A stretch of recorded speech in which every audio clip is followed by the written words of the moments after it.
I'm Martha Gill. I'm doing my persuasive speech. My audience today is my brother.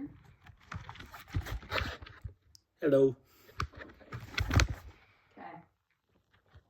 They just don't make things like they used to. How many times have you heard that phrase?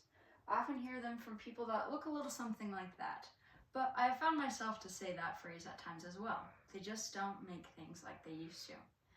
I've said this and heard this in terms of clothing, as well as different products like tents, sleeping bags.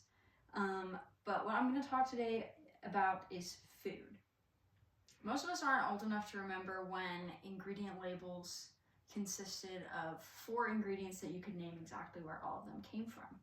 But back in 1940, when Wonder Bread was advertised like this, its ingredients consisted of enriched wheat flour, water, sugar, yeast, salt, and sometimes milk and butter.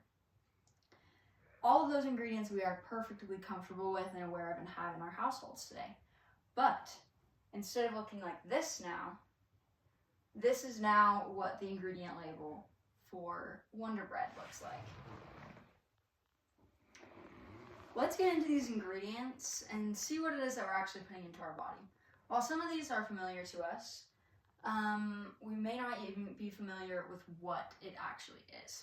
So soybean oil is in a lot of foods, actually not just in bread. It is the first ingredient in Chick-fil-A sauce and ranch, as well as other different condiments.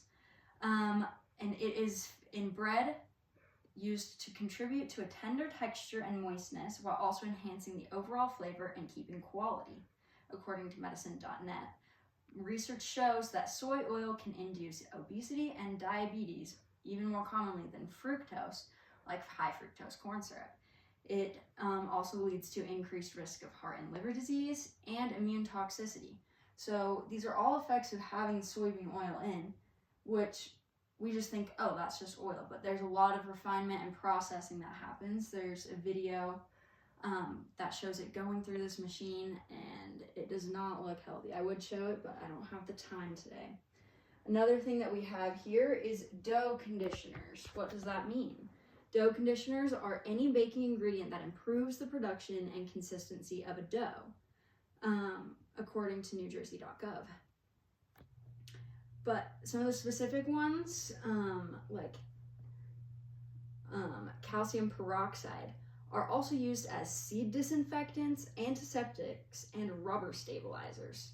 And that's what we're putting into our body, which that doesn't sound like it's a food to me, if you ask me. But those that work with it are supposed to wear protective gloves, clothing, and goggles, as it's irritating to the touch and breath.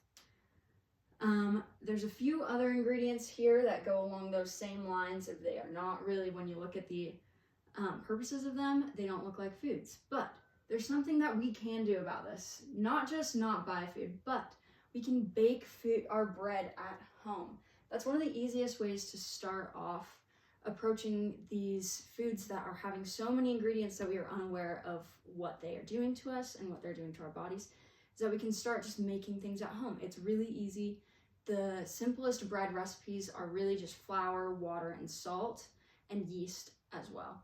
And those are all cheap, so it's financially better to make it at home.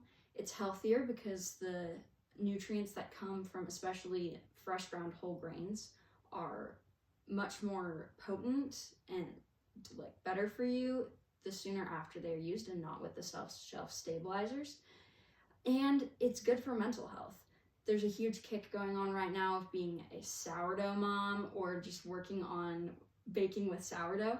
And so many of these influencers and women and men that are baking with sourdough are talking about how good it is for their mental health and for them to feel good about themselves to make sourdough. So I encourage all of you to bake a loaf of bread and try to avoid putting things into our bodies that we don't even know what they are.